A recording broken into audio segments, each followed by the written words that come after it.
Brené Brown's 20-minute TED Talk, The Power of Vulnerability, is one of the most watched TED Talks of all time. It has more than 40 million views. In her audiobook, not available as a printed or ebook, she presents a series of 6 one-hour talks to explore the idea of vulnerability more fully. Brown explains how her research taught her techniques we can all use to deepen and enrich the ways we live our lives and love other people. The goal, she says, is to live wholeheartedly, and the key is to increase our capacity for vulnerability by breaking through all the barriers we put up against it. She keeps her live audience entertained and engaged with her wisdom about the struggles we all face, her understanding of what is essential, and her funny personal stories. Session 1. Why we struggle. In this first of 6 one-hour lectures to her live audience, Brown introduces the subject of vulnerability and why it is crucial to happiness. She also provides an overview of the next 6 lectures. Brown begins by telling the story of her worst speaking experience ever. It was the first time she was speaking to a general audience of regular people, as opposed to other academics, whom she jokes are not normal. Brown arrived at the country club all dressed up, and the organizer approached her and asked if it was true that Brown studied shame. The woman's dismissive response made Brown feel ashamed. The woman insisted that Brown not mention anything about shame. She wanted light and breezy only. So, Brown only talked about how to be happy. It went so badly that Brown cried all the way home. Though the experience was terrible, it helped Brown to understand something important. She learned that we are not going to learn to be happy if we talk about it in terms of how to be happy. If that worked, we wouldn't be unhappy. We wouldn't be struggling. So, she announces that in this series of lectures, she is going to talk about the difficult subjects. She is going to talk about culture and where we are right now, the soup we are swimming in, as she calls it. What is our culture about? We live in a culture of scarcity, of never enough of the important things we need. We are never good enough, never relevant enough. We talk about how we have to do more with less. We are troubled by our questions of whether our contributions are meaningful and whether they are extraordinary enough. Our culture says that if we are not doing huge things, we are falling short. Living an ordinary life is the same as living a meaningless life. Reality TV, Facebook, and celebrity culture reinforce the idea that being ordinary is something to be ashamed of. This all goes back to the notion of scarcity and our sensitivity to lack. When we wake up, we say we did not get enough sleep, and when we go to bed, we tell ourselves we did not get enough done. Brown then tells a story about 2 brothers. Both have families. Both send a child to war, but only one comes back. Both families are devastated. Then one brother loses his house. How do you think these 2 brothers relate? What is their emotional life? The story is really about us after the trauma of 9/11. We suffer the trauma of it, then the wars, and then the economic downturn. That is us. That is our community. And we have suffered trauma after trauma. Brown started her own work around the time of 9/11, and she has seen the idea of scarcity shift in that time. People are more fearful now. However, if we had acknowledged what we've been through, the results could have been more positive. But our culture is about fear. Brown suggests that we are tired of being afraid. We are tired of asking what we should fear and whom we should blame. Brown suggests that to get over our fear, we need to have a conversation about vulnerability. Brown gives us a quick overview of the emotional condition of our culture. 1. We are a shame culture, in the sense that we routinely use shame in personal attacks. 2. We are a culture seated in comparison, which sets us up for shame. 3. We are a culture fractured by disengagement. Brown then takes us back to the time when she hit the national stage, the time when, to her complete surprise, her first TED Talk went viral. She was asked to give lots of talks and was constantly on the road. This was largely because she was living with a sense of scarcity and would not say no to anyone for fear that the offers would stop. Wherever she went, the number one problem she found was disengagement. It was everywhere. Family cultures are deeply disengaged. Work cultures are disengaged. The solution to disengagement is to be subversive and create another culture. The solution is a million subversive acts. She asserts that we need to let go of comparison. Brown studied fear, shame, vulnerability, and empathy for 6 years. The result of her studies was a formulation of a new question. Through hundreds of interviews, she discovered people who live differently than us, people who say, "I am enough." They were not the majority, not enough for what she calls saturation, but enough that she discovered a theme or a pattern. These people were what she described as wholehearted, which means living and loving with their whole hearts. This is a very important concept for Brown. She wanted to know what wholehearted people had in common. She initially thought that it was a knowledge of shame, but she realized that wasn't it. What Brown learned is that love and belonging are irreducible needs, and without it, there is suffering. The problem for academics, however, is how do you measure and talk about love? We can't measure it as researchers, so we don't talk about it. She asked her colleagues if they talked about love in their research, and very few of them said they did. And yet, they all agreed it was the most important human experience, and they would never want to live without it. So, before delving deeper, Brown first had to define love. We can't have a conversation about love until we define it, but this is difficult. Brown wants to make it clear that she is not trying to sell us anything, but rather that she wants to provoke us and start a conversation. She references Bell Hooks' idea that language is a place of struggle, so we should at least try to discuss it. Based on data, Brown came up with a definition for love. We cultivate love when we allow our most vulnerable and powerful selves to be deeply seen and known, and when we honor the spiritual connection that grows from that offering with trust, respect, kindness, and affection. Love is not something we give or get, but something we nurture and grow. She insists that we can only love others when we love ourselves. Shame, blame, disrespect, betrayal, and the withholding of affection damage the roots from which grows love. Love can only survive these injuries if they are acknowledged, healed, and rare. Brown admits she was devastated by her research. People disagreed that they can only love others if they love themselves.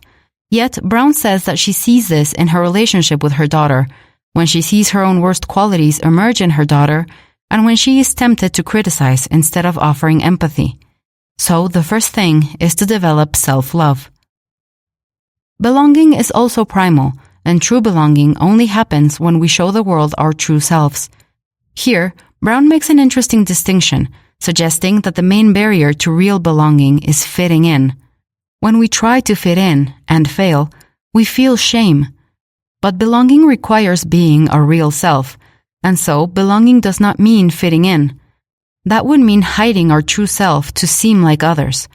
Therefore, Brown has developed an authenticity mantra, which is, don't puff up, don't shrink, just stay in your sacred ground.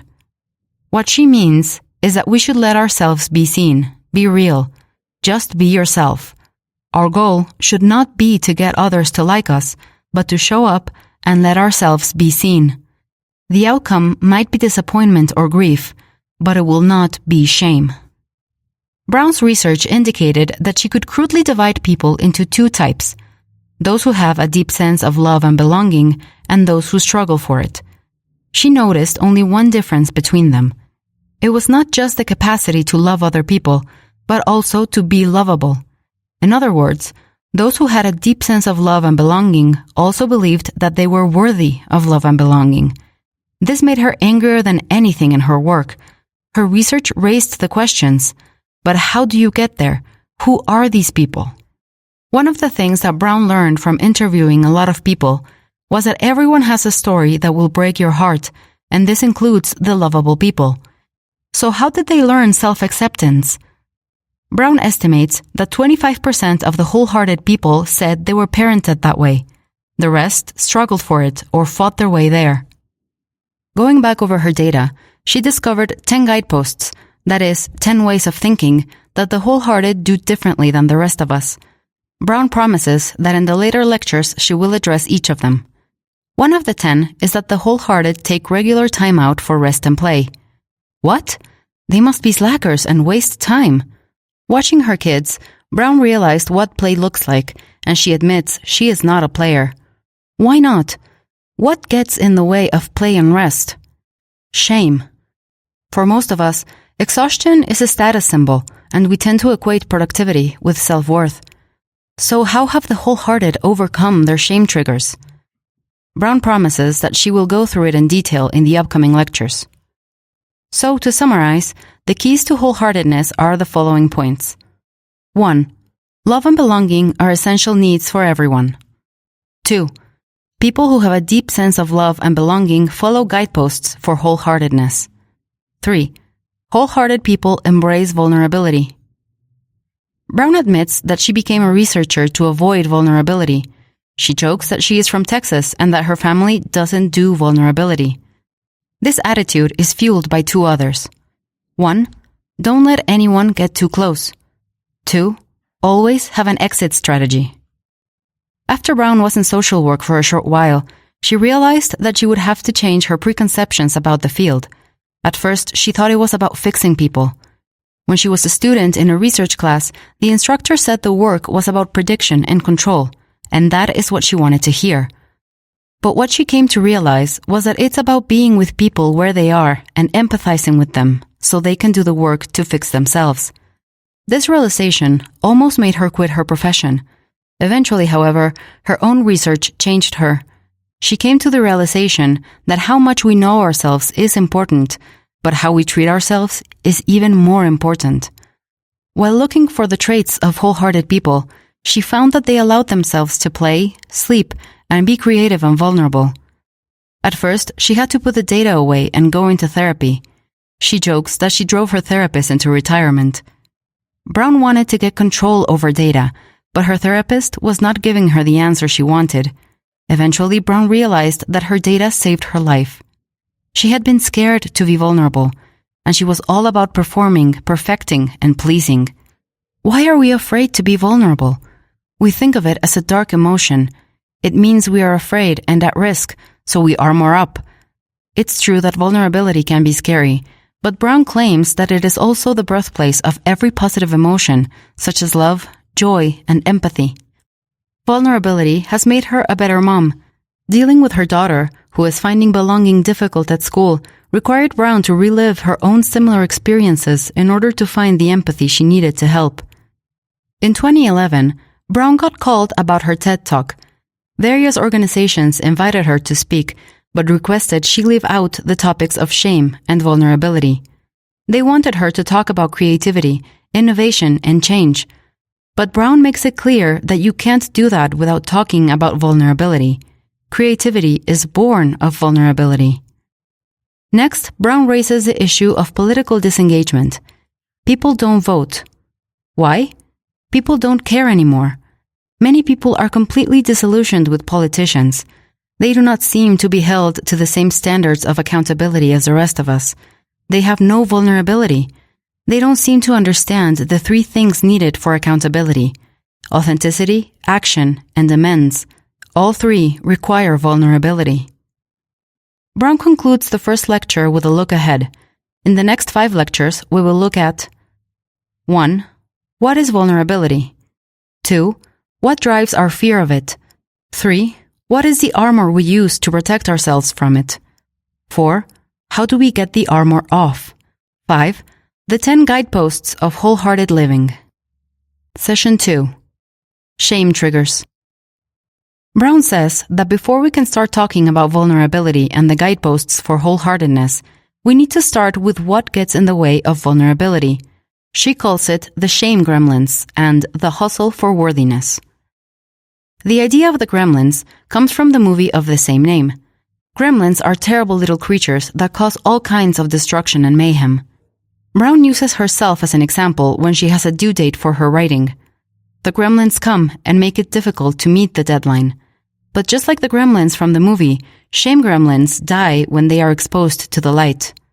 Brown tells us that shame is complicated and that we should understand a little about the neurobiology of shame. That is, when we experience shame, or even just talk about it, the limbic system is activated, which at the same time shuts down the prefrontal cortex and our ability to process the information rationally. We can and should talk about shame and bring it to light. We can destroy its power over us, but such discussions also risk initiating an emotional response. In fact, we are likely to have a visceral reaction just to the word shame. So we have to be careful about discussing shame, and that is why metaphors like shame gremlins are helpful. If you're a Harry Potter fan, like Brown and her family, you can also think of shame in terms of the Dementors. Brown suggests there are 2 primary shame tapes, and she hears them frequently, especially when she sits down to write. If she is able to silence the one, then the other begins. 1. You are never good enough. 2. Who do you think you are? Brown then explains the 1, 2, 3 of shame. 1. Everyone experiences shame, except psychopaths. Number 2. Nobody wants to talk about shame. Number 3. The less we talk about shame, the more we experience it. Despite our reluctance, it's very important to talk about shame, because that is the only way we can free ourselves from its effects. In fact, Brown wants to start a national conversation about shame. Part of that discussion should be using other terms with a similar meaning, which will help us understand the nature of shame. And this, she says, is the most important thing she has to say in the entire series of lectures. There is a difference between guilt and shame. Shame is, I'm bad. Guilt is, I did bad. One is about self, and the other is about behavior.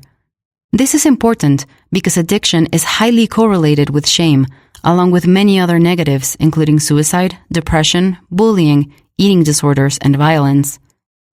Guilt, on the other hand, is inversely correlated with these kinds of results. Guilt protects us against addiction, while shame drives us to it. Brown is very insistent that we understand this. Shame is very dangerous.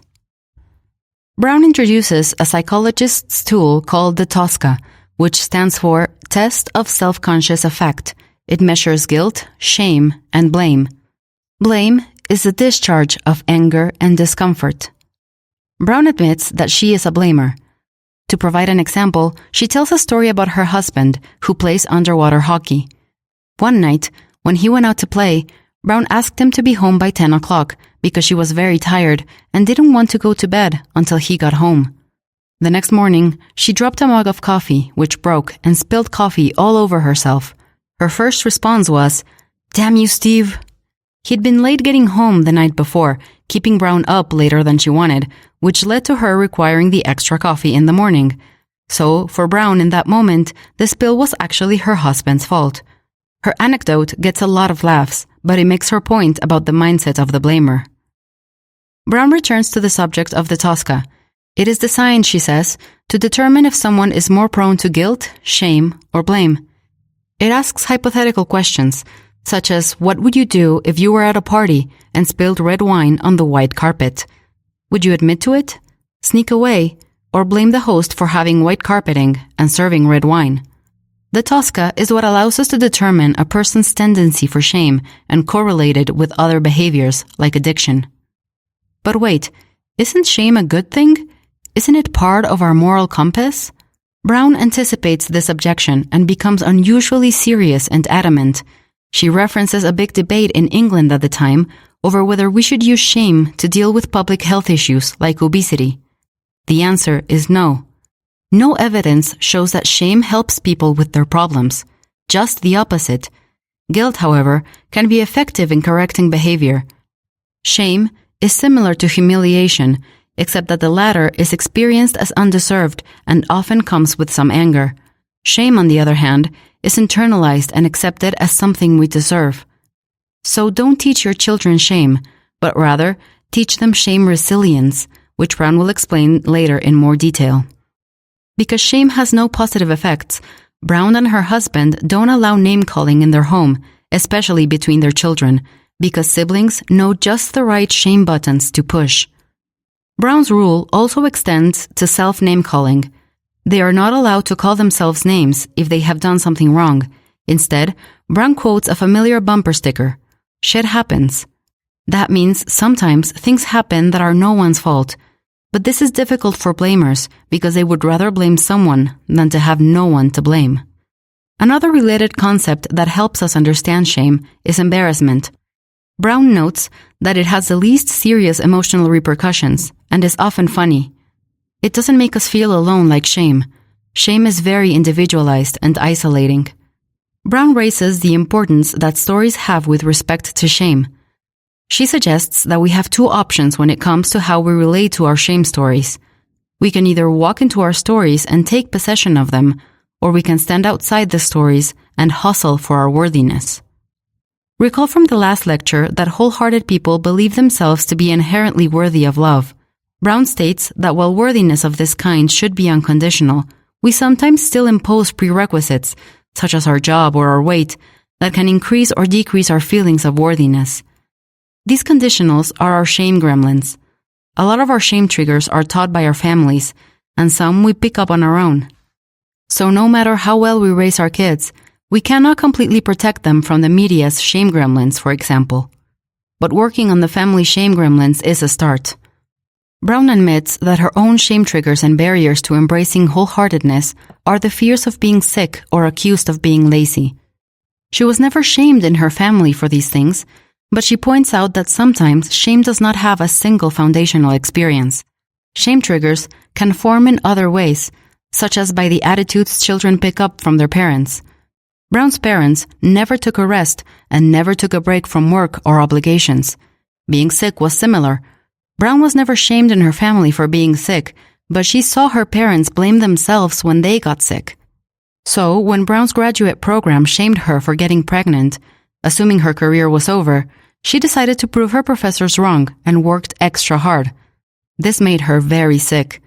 She had a conversation with her parents about it, and they told her that was the way she was raised.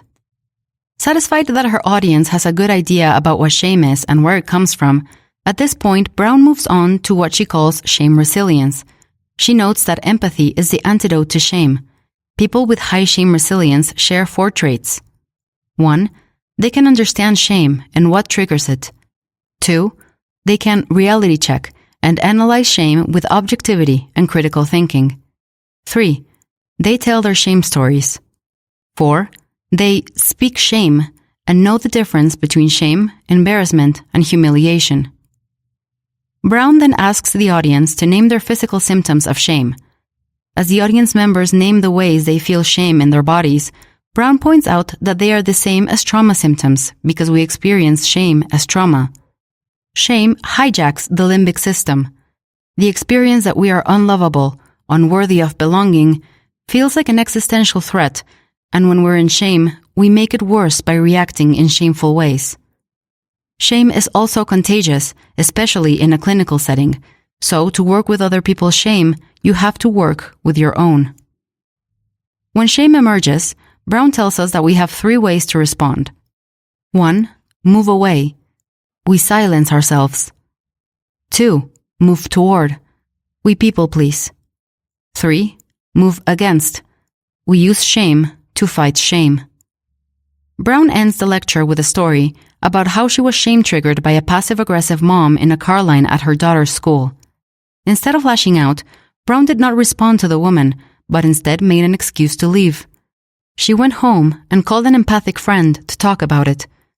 She closes the story and the session by saying that shame resilience means moving through the shame without losing touch with your real self. Session 3. Empathy and vulnerability. Brown starts the 3rd session with a focus on empathy work. Empathy is the antidote to shame. Imagine putting a drop of shame into a petri dish and feeding it with secrecy, silence, and judgment. It will grow exponentially. But if you add empathy to the petri dish, shame can't exist. Unfortunately, billion-dollar industries are counting on women looking in the mirror in the morning and body-shaming themselves. If women stopped doing this, she notes, these industries would collapse. Women experience shame the same way men do, but their social expectations are different. For men, the primary shame driver is appearing weak. So, we need to speak about shame, but only to people who have earned the right to hear our stories. Talking about our shame stories is very hard, but we can walk into our stories, and when we do that, we get to write the endings of those stories. They allow us to reach out for empathy. According to researcher Theresa Wiseman, Brown tells us, empathy has 4 qualities. 1. Consider perspective. See the world as others see it. Developing this sense often comes from our parents and whether they modeled it for us. This is easier for people of color because it is a survival tactic. Members of the dominant culture group may find it more difficult because their perspective comes with a sense that it is the only perspective. 2. Be non-judgmental. Judging people blocks empathy. According to research, we choose to judge people in areas where we ourselves feel shame, and we choose people we think are doing worse than us.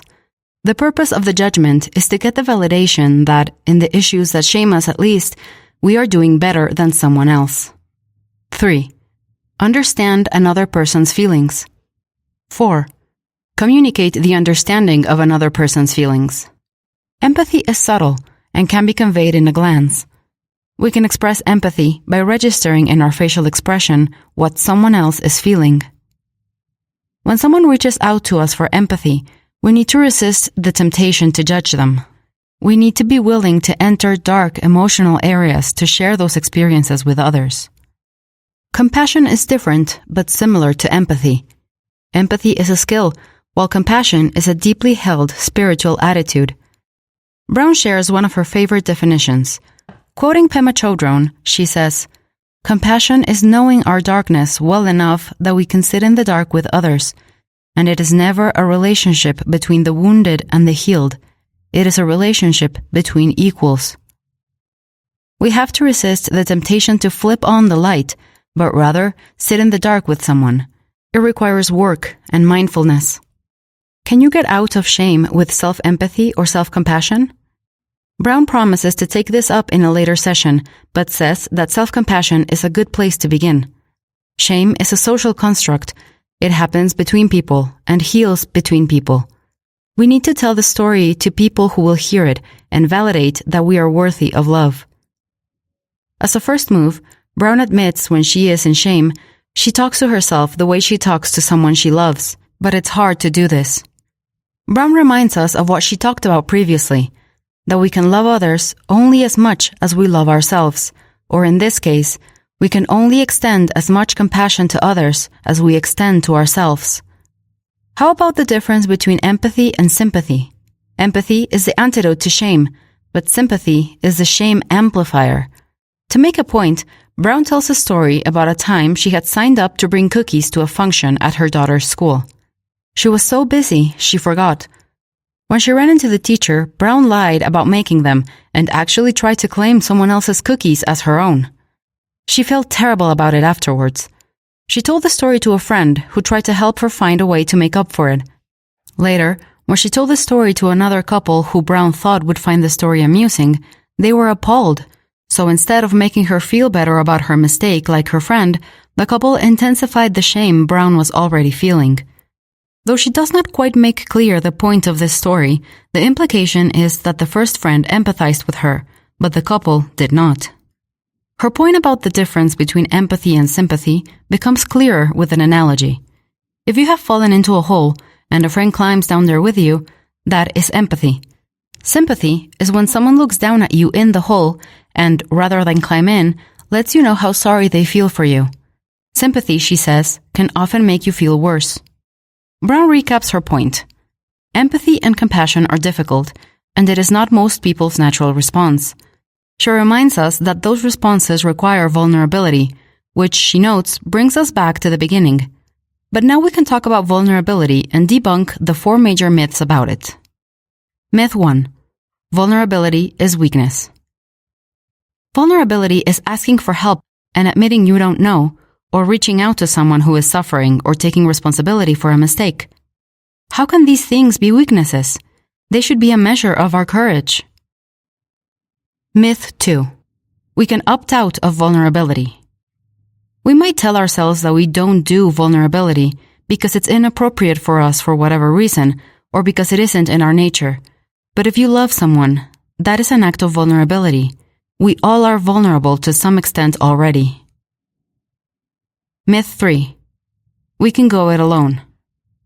But we can't do it alone. We do it with other people who are willing to try vulnerability too. Kids start to close off their vulnerability around middle school. But being an adult is about reopening those places we shut down to try to save ourselves the pain. We are houses with a lot of windows open. The breeze feels good, but as we go through life, we start shutting down these windows to protect ourselves from pain. After a while, our windows are closed and we are safe, but we are also miserable. We're suffocating. Brown says we need to open those windows and breathe again. Brown relates another moment that brought home the lesson of vulnerability. One day, she was watching her young daughter dancing without any self-consciousness. She said to her husband that she loved their daughter even more when she was open like that and vulnerable. Her husband said to her that he loved his wife that way too. When she acts weird or goofy or makes a mistake, he loves her more because in those moments, she is real and authentic. The incident brought home to her the fact that people can love each other for their quirks and shortcomings, not despite them. As a culture, we don't usually think this way. Brown tells a story about how she was invited to give the closing statement at a big TED conference. During her talk, she was asked how many people saw the speakers who admitted their failures, exposing their vulnerability, as brave. Everyone raised their hands. Then she asked how many people saw their own vulnerability as weakness. Again, every hand went up. This, she notes, is one of the central contradictions of vulnerability. Myth 4.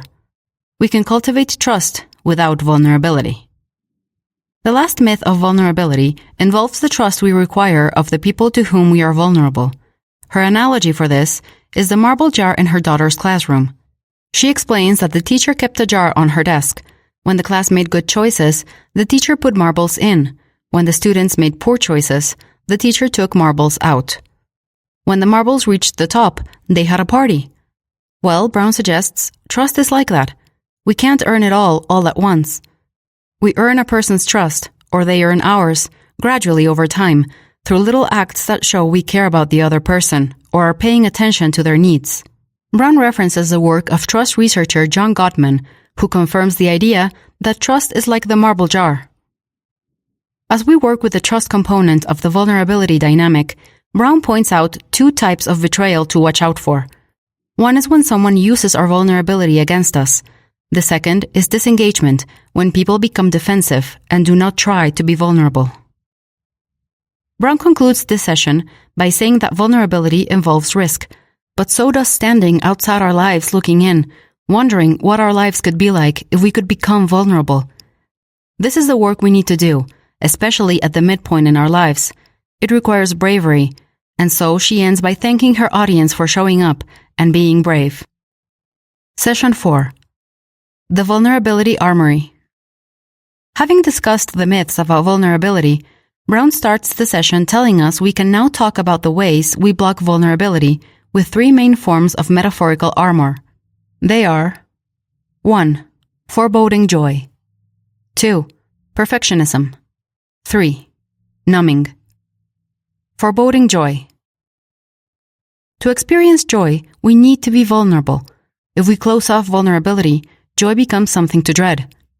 Brown tells some funny stories about being in the midst of joy when she can't help imagining something horrible, traumatic, or violent. A lot of people in the audience seem to relate to this tendency to imagine the worst-case scenario during moments of happiness or beauty. Brown suggests that we are rehearsing that terrible moment, that phone call in the middle of the night, so that we will be prepared for it and it won't be able to devastate us.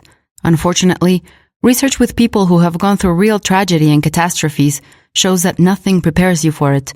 All you do when you pull yourself back from joy with dreadful thoughts is to rob yourself of the joy of that moment. How can you stop the habit of terrifying yourself during a moment of joy? When studying those people who describe their lives as joyous, who can experience pure joy without misgivings, Brown found that they had one thing in common. They also practice gratitude. When they experience those uplifting moments when everything is great, instead of triggering thoughts about how it could all go wrong, they take a moment to be thankful. When Brown discovered this, she didn't think it could be that simple. But then she tried it.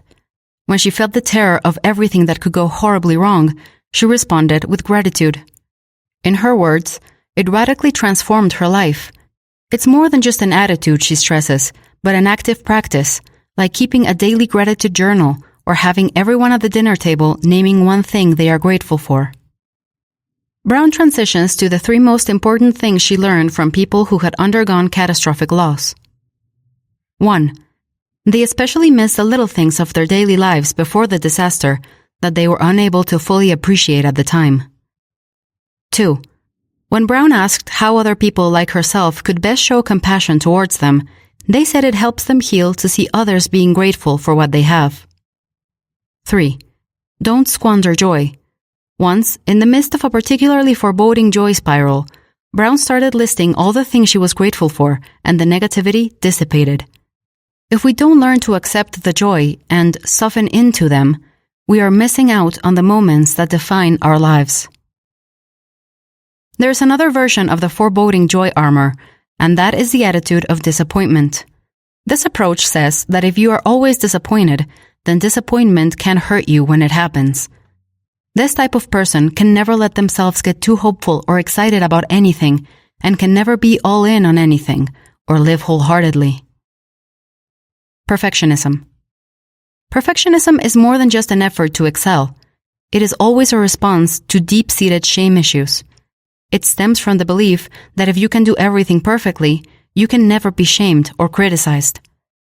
Brown suggests that perfectionism is almost an addiction. When talking with CEOs, they have admitted to Brown that perfectionism is tempting, but something they need to guard against. Perfectionism slows things down and inhibits production.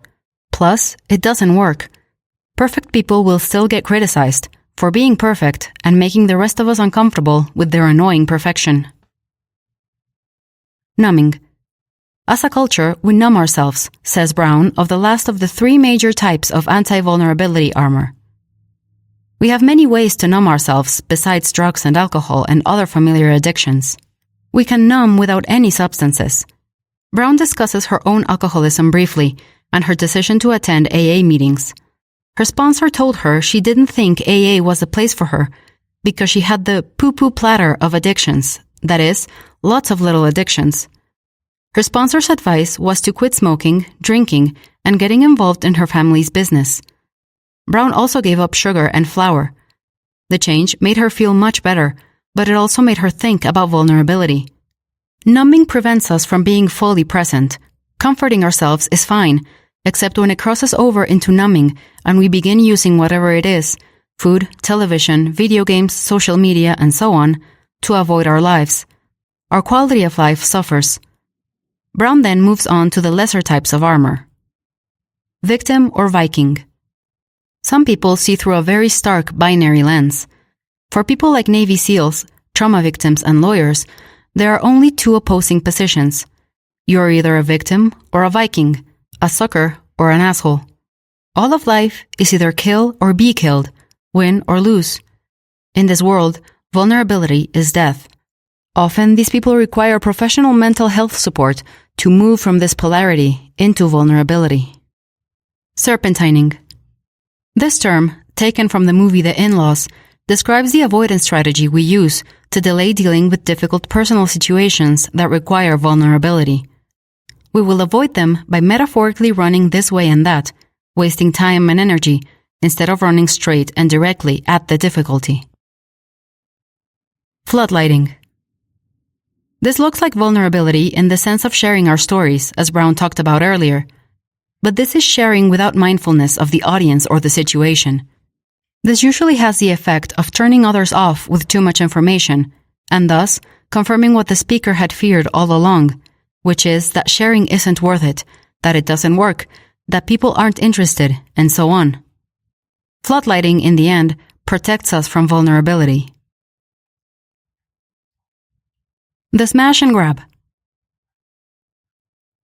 This describes situations in which someone dumps problems onto you, sometimes in a hurtful way, the smash, just so he or she can solicit as much attention and sympathy from you as possible, the grab. Brown has learned that when people do this, you have to realize they are in pain, and shame is making them feel so isolated that they think no one could grasp what they are going through. You have to realize they weren't trying to hurt you. You have to try to be empathetic, even though it's probably going to be extra difficult because you feel like you were just smashed. Cruelty, cynicism, criticism, cool. These are all the ways our culture teaches us to avoid empathy and vulnerability by mocking or judging others. Instead, Brown says, try kindness. It's vitally important that we learn to let our guard down and share with others, even if it's uncool. Session 5. Guideposts 1 to 6. Now that we have identified the kinds of armor we wear to shield us from vulnerability, Brown turns us to the task of taking that armor off with the 10 guideposts of wholehearted living. Guidepost number 1. Cultivating authenticity and letting go of what people think. Authenticity is not an affect or personality trait that some people have and others don't. It is an ongoing practice, something you choose throughout the day. It means dropping your commitment to who you think you are supposed to be and having the courage just to be yourself, to be imperfect, and to be vulnerable. It's also about setting boundaries. It's about being honest and vulnerable and saying no when you can't do something, rather than giving in to your impulse to please people or to fit in. People might not like your answer, but at least they will respect you. Brown's mantra, and she reminds us that she has a mantra for everything, when she is asked to do something is, choose discomfort over resentment. If she thinks agreeing to something will make her resentful about it later, she does not agree to it. Guidepost number 2. Cultivating self-compassion and letting go of perfectionism. Brown reminds us that we unpacked perfectionism in an earlier session, and now we need to say more about self-compassion. Borrowing from Kristin Neff's work, Brown reminds us self-compassion has 3 components. 1. Self-kindness. Be nice to yourself. 2. Common humanity. Practice critical self-awareness and remind yourself that your struggle is everyone's struggle. 3. Mindfulness. Feel what you are feeling, but don't get stuck on the feeling. Feel it and move through it. Guidepost number 3. Cultivating a resilient spirit and letting go of numbing and powerlessness. Brown notes that we went through numbing in the previous session, but we need to expand on resilience, our ability to bounce back from difficulties. Much of this, like a lot of our abilities, is hardwired. We just need to learn how to make the best of our wiring and to live in accordance with it. A lot of stress and subsequent numbing comes when people do not live in harmony with their natural dispositions, or, as Brown puts it, when people live incongruently. The key to increasing our resilience is figuring out how we're wired and living congruently with it. What about the spirit part? While wholehearted people may not be religious, they are almost all spiritual.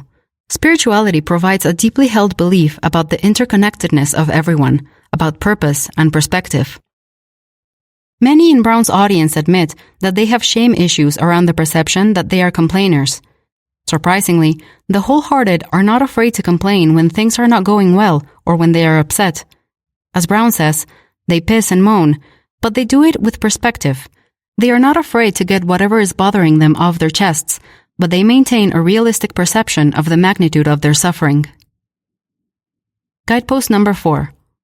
Cultivating gratitude and joy and letting go of scarcity and fear of the dark. Brown went over foreboding joy earlier, but one of the most important commonalities of the wholehearted is that they cultivate a practice of gratitude. Brown reminds us that this is more than just an attitude, but a daily practice, concrete actions that bring gratitude into your daily life. Guidepost number 5. Cultivating intuition and trusting faith, and letting go of the need for certainty. Intuition is a fairly complex cognitive process in Brown's description. It means allowing for uncertainty and trusting our own experience, gut feelings, instincts, and knowledge. If we don't get anxious about not knowing the answer or what choice to make, we can wait until we figure out the right answer. But we have to realize that while certainty is alluring and comforting, it is not real. We need to get comfortable with uncertainty and trust our instincts to live wholeheartedly. Faith is closely related to spirituality and making peace with uncertainty. For Brown, it is the mystery of finding the courage to believe what we cannot see and the strength to let go of our fear of uncertainty. Faith and reason don't have to be opposites. They can coexist because some things will never be certain and some things are worth trying to figure out. Brown recommends adding white space to your daily life. She never defines this term, but implies that it is like me time for recuperating and cultivating wholeheartedness. She mentions that one year she turned down 87% of the speaking invitations she received. She realized that it wouldn't do any good to go around the world telling people how to live wholeheartedly if she wasn't doing it herself. Guidepost number 6. Cultivating creativity and letting go of comparison. Another of the major patterns in her data was that wholehearted people are engaged in being creative. They were creative in many different ways, from knitting to rebuilding car engines to making movies on their computers. What also emerged from that data is that one shame trigger that prevents a lot of people from being creative is comparison. Before she collected this data, Brown's attitude about being creative was that it was a frivolous waste of time. Many people also tell themselves they aren't creative. Brown argues that this isn't true. Everyone is creative. It is a function of being human. Thus, it's not that there are people who are creative and others who aren't. There are only people who use their creativity and those who don't. The big problem with the latter is that unused creativity can emerge in other distorted ways like rage, judgment, and shame. One of the main causes that we stop using our creativity is comparison. Many people can trace the end of their creative expression to a shaming incident in school. Brown tells a few horrifying stories about teachers scarring students for life by shaming them over an art project. Brown notes that we see a distinct decline in kids' creativity in 4th and 5th grades, probably because that's when students start looking around and comparing themselves to others. But those adults who still bear their art scars need to get over it, find a creative outlet, share it with their family if they want, and just have fun with it. Session 6. Guideposts 7 to 10. Guidepost number 7. Cultivating play and rest and letting go of exhaustion as a status symbol and productivity as self-worth. Brown starts by introducing the work of Stuart Brown, whom she describes as a kindred spirit. Stuart Brown started as a violence researcher, but has since become a play researcher. Stuart was involved in a big group study of the infamous University of Texas shooter, Charles Whitman, and other violent offenders. The study discovered that what all these criminals had in common was a lack of play. Whitman's father didn't allow it. But what is play? Brown tells us play is time spent without purpose and something you don't want to end. In it, you lose track of time and self-consciousness. Time spent this way rubs up against our deeply ingrained work ethic, and even Brown admits that play used to cause her anxiety since it seemed like a waste of time and so triggered her shame. Adults lose touch with play and don't make time for it. Even with kids, what should be forms of play do not always receive the benefits of play. Studying the way that animals play, researchers have found that contest is a part of play, but competition is not. This is to say that the most important part of playing is not winning, but just playing for the fun of it. What about rest? We are a sleep-deprived culture. Sleep deprivation is related to many different kinds of health problems. We live by the motto, you can rest when you're done, or dead. The problem is that we are never done. This touches on a major shame trigger for a lot of people who fear the charge of laziness. Oddly, we are also a culture that requires everything to be fun, fast, and easy. The fact is that most significant accomplishments take a long time and a lot of work. Brown suggests we integrate the two, set ambitious goals and work hard to meet them, but rest and play along the way. Our results will be much better and of a higher quality than what we produce while exhausted. Our culture often makes this difficult for us because we live in a culture that ranks people's importance according to what they do. So instead of always asking people we meet, what do you do? Brown suggests we ask, what do you love? Guidepost number 8. Cultivating calm and stillness and letting go of anxiety as a lifestyle. According to Brown, calm is her superpower. She admits that it took her years to develop it. It's tough because anxiety is a function of groups and cultures, and we live in an anxious society. There are two ways that people typically respond to anxiety. They either overfunction or underfunction. Overfunctioners in an anxious context become controlling, meddling micromanagers who aren't very self-aware. Underfunctioners in anxious settings underperform and withdraw. It's interesting that birth order seems to be a factor in determining which you will be. Firstborns tend towards the former. To illustrate the point, Brown tells a hilarious story about the time her elderly mother's heart stopped and the entire family had to meet at the hospital. Brown, the eldest sibling, immediately went into overfunctioning until her family made her realize it and stop.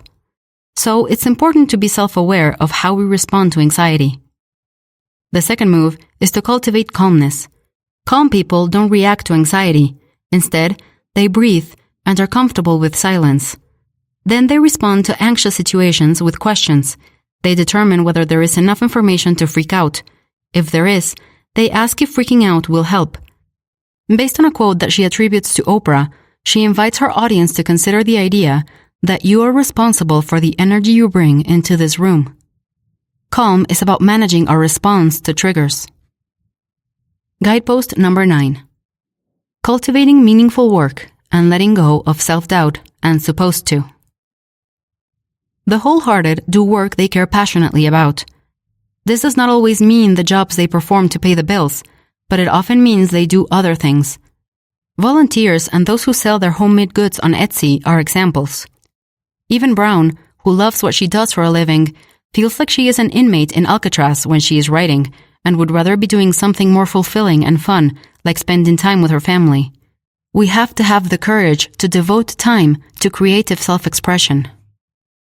Guidepost number 10. Cultivating laughter, song and dance, and letting go of cool and always being in control. Brown admits that she almost did not include this in the list, but her grad assistant tucked her into it because data pointed to the importance of laughing, singing, and dancing. The shame gremlin that prevents us from embracing these is the fear of looking like a fool. At this point, Brown leads her audience in the interactive activities of laughing out loud and singing an a cappella version of the chorus to American Pie as a group. Brown has everyone sing and dance along. You can tell everyone in the audience enjoys this, and it does seem like a great way to end the series by practicing vulnerability and wholehearted living. Finally, Brown asks everyone to strike their most intimidating and severe cool pose so they can feel the difference. She reminds people of how dangerous being cool is. It connects will barriers to the wholeheartedness and vulnerability, like caring about what other people think and fitting in. To counter cool, she shares her family's goofy rule, which is that at home, you can be as goofy as you want to be. Wholeheartedness, Brown suggests, is like the North Star. You can never really get there, but it points you in the right direction. She is still working on it every day. The last story she tells is an example of everyday wholeheartedness. It is about a time she went to Nordstrom's with her daughter. They saw some very attractive and put-together moms and daughters there, while Brown herself was feeling grungy. She looked up and saw her daughter dancing her version of the robot to the store music. Brown saw her daughter and saw the beautiful mothers and daughters staring at her. A voice in Brown's head said, "Don't betray her." So, Brown joined her daughter and went immediately into her own version of the robot. Yes, Brown says, living wholeheartedly is hard, and it won't always work out, but not fully living our lives is much harder and more dangerous. Brown believes that living wholeheartedly is why we are here. She closes with one of her favorite quotes from Teddy Roosevelt, which gets to the heart of wholehearted living. It is not the critic who counts, not the man who points out how the strong man stumbles or where the doer of deeds could have done them better. The credit belongs to the man who is actually in the arena, whose face is marred by dust and sweat and blood, who strives valiantly, who errs, who comes up short again and again, who at the best knows in the end the triumph of high achievement, and who at the worst, if he fails, at least fails while daring greatly.